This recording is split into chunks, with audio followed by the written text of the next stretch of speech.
Hello बच्चों, आज हम क्लास 9 के एनसीईआरटी की इतिहास की बुक चैप्टर 1 फ्रांसीसी क्रांति के 20 बहुवैकल्पिक प्रश्न उत्तर को जानेंगे जो आपके फर्स्ट टर्मिनल एग्जाम में आने वाले हैं। तो आइए शुरू करते हैं। प्रश्न 1, फ्रांसीसी क्रांति की शुरुआत कब हुई? 1780, 1785, 1786, 1789। इस प्रश्न का उत्तर आप कमेंट में दे सकते हैं। फ्रांस के एक शहर का नाम था पेरिस। फ्रांस के इसी पेरिस नगर के पूर्वी हिस्से में बास्तिन किला था। यहाँ के लोगों ने 14 जुलाई 1789 ईस्वी को फ्रांस के इस किले को तोड़ दिया और इस पर कब्जा कर लिया। यहीं से फ्रांसीसी क्रांति की शुरुआत हुई है।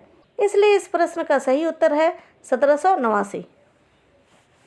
प्रश्न 2, लुई 16वां फ्रांस का शासक कब बना? इस प्रश्न का उत्तर आप कमेंट में दे सकते हैं। विकल्प है 1774, 1776, 1777, 1789।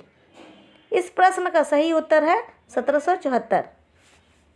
अब प्रश्न 3, लुई 16वां का संबंध किस राजवंश से था? विकल्प है बुर्बो, प्रोटेस्टेंट धर्म, कैथोलिक, इनमें से कोई नहीं। इस प्रश्न का सही उत्तर होगा बुर्बो। प्रश्न 4, 1789 की फ्रांसीसी क्रांति के समय फ्रांस का सम्राट कौन था? विकल्प है लुई 14वां, लुई 15वां, लुई 16वां, इनमें से कोई नहीं। इस प्रश्न का सही उत्तर होगा लुई 16वां। प्रश्न 5, नेपोलियन बोनापार्ट कौन था? विकल्प है किसान, सैनिक, मजदूर, वकील। इस प्रश्न का सही उत्तर होगा सैनिक। नेपोलियन एक सैनिक था और बाद में एक सम्राट बना। प्रश्न 6, 100 चूहों की अपेक्षा एक सिंह की शासक, यह किसकी उक्ति थी? विकल्प है Voltaire, Rousseau, John Locke, Montesquieu. इस प्रश्न का सही उत्तर होगा वोल्टेयर। प्रश्न 7, वोल्टेयर कौन था? विकल्प है लेखक और दार्शनिक, कवि, उपन्यास, डॉक्टर। इस प्रश्न का सही उत्तर होगा लेखक और दार्शनिक। प्रश्न 8, पहला विश्व युद्ध कब शुरू हुआ? विकल्प है 1910, 1911, 1912, 1914। 1914 की शुरुआत में यूरोप के दो गठबंधनों के बीच बहुत भयानक युद्ध छिड़ गया, क्योंकि ये दो गुट में बढ़ गए थे। एक तरफ जर्मनी, ऑस्ट्रेलिया और तुर्की थे, ये बहुत ही शक्तिशाली गठबंधन था, और दूसरी तरफ जो गुट था उसमें फ्रांस, ब्रिटेन और रूस शामिल थे। बाद में इसमें इटली और रोमानिया भी शामिल हो गए।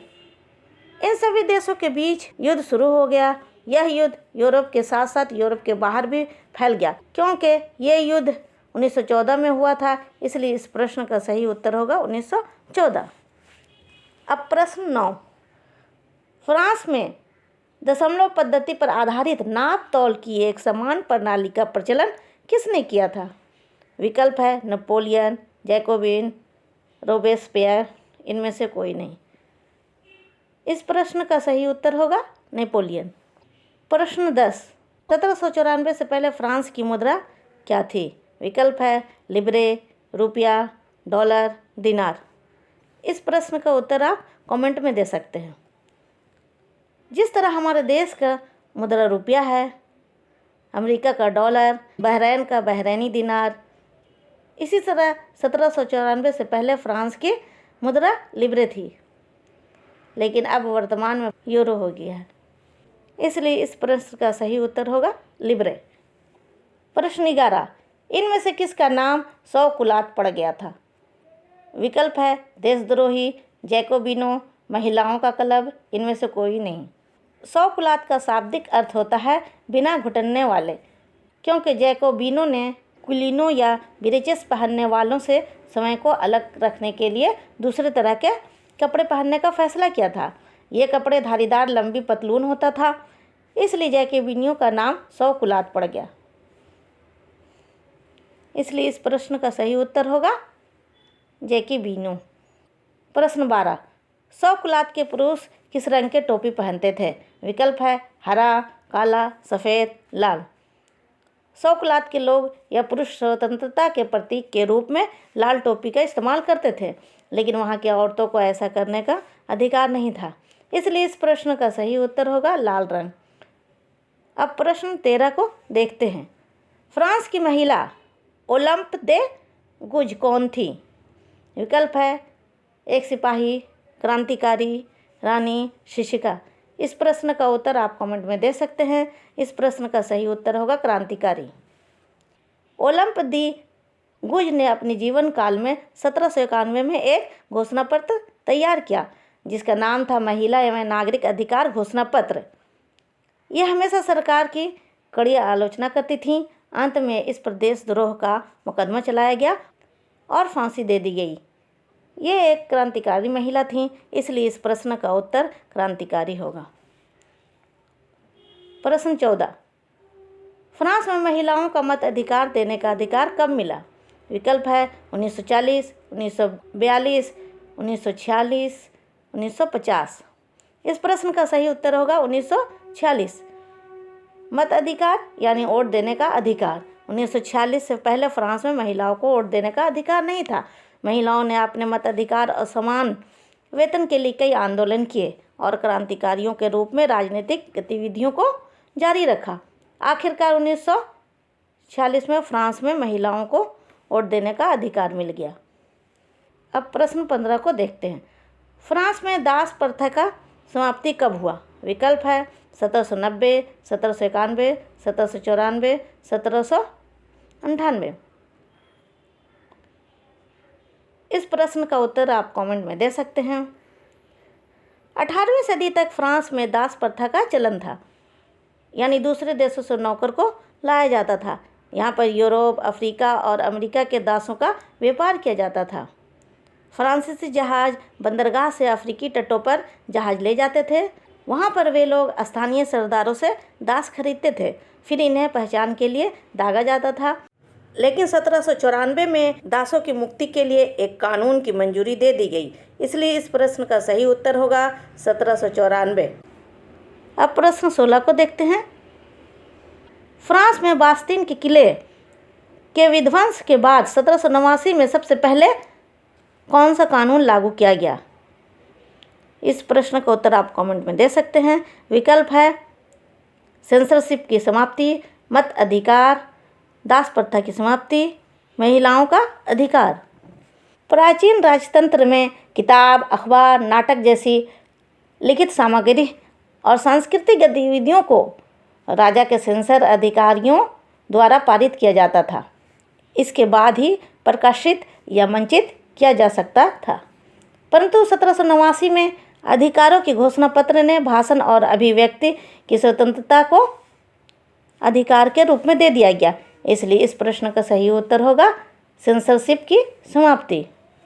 प्रश्न 17, 18वीं सदी के फ्रांसीसी समाज के किन लोगों को कर नहीं देना पड़ता था? विकल्प है कुलीन और पादरी, किसान और कारीगर, मजदूर और नौकर, वकील और व्यापारी। 18वीं सदी के फ्रांस में समाज 3 तबकों में बटा हुआ था, जिन्हें स्टेट कहा जाता था। पहला स्टेट पादरी, दूसरा कुलीन वर्ग और तीसरा स्टेट में किसान, कारीगर, वकील, भूमिहीन आदि आते थे। इस समय के समाज में पादरी और कुलीन वर्गों को कर नहीं देना पड़ता था। केवल तीसरे स्टेट के लोग ही कर चुकाते थे, इसलिए इस प्रश्न का सही उत्तर होगा कुलीन वर्ग और पादरी। प्रश्न 18, the spirit of the laws नामक पुस्तक किसकी लिखी हुई है? विकल्प है जॉन लॉक, रूसो, मोंतेस्क्यू। इनमें से कोई नहीं। इस प्रश्न का सही उत्तर है मोंतेस्क्यू। मोंतेस्क्यू ने अपनी इस किताब में एक ऐसी सरकार की परिकल्पना प्रस्तुत की जिसमें विधायिका, कार्यपालिका और न्यायपालिका के बीच सत्ता का विभाजन किया गया है। चलिए अब प्रश्न 19 को देखते हैं। नेपोलियन फ्रांस का सम्राट कब बना? विकल्प है 1804, 1810, 1815, 1816। इस प्रश्न का सही उत्तर है 1804। नेपोलियन बोनापार्ट ने 1804 ईस्वी में खुद को फ्रांस का शासक का ऐलान कर दिया। उसने अपने पड़ोस के यूरोपीय देशों को जीतने के लिए कई विजय यात्रा शुरू की, पुराने राजवंशों को समाप्त करके नए साम्राज्य स्थापित किए और निजी संपत्ति की सुरक्षा के लिए अनेक कानून बनाए। इसलिए इस प्रश्न का उत्तर होगा 1804। प्रश्न 20, डायरेक्टरी किसे कहते हैं? विकल्प है न्यायपालिका, कार्यपालिका, विधायिका, इनमें से कोई नहीं। इस प्रश्न का उत्तर आप कमेंट में दे सकते हैं। जब जैकोबिन सरकार का पतन के बाद सत्ता की भागदौड़ मध्य वर्ग के संपन्न तबके के हाथों में आ गई तो नए संविधान में विधान परिषदों को मान्यता दी गई। इन परिषदों ने 5 सदस्यों वाली एक कार्यपालिका को नियुक्त किया, जिसे डायरेक्टरी के नाम से जाना जाता था। इसलिए इस प्रश्न का सही उत्तर होगा कार्यपालिका। अब अगले वीडियो में नए प्रश्न उत्तर के साथ आते हैं। हो सके तो चैनल को सब्सक्राइब कर दीजिएगा। Thank you.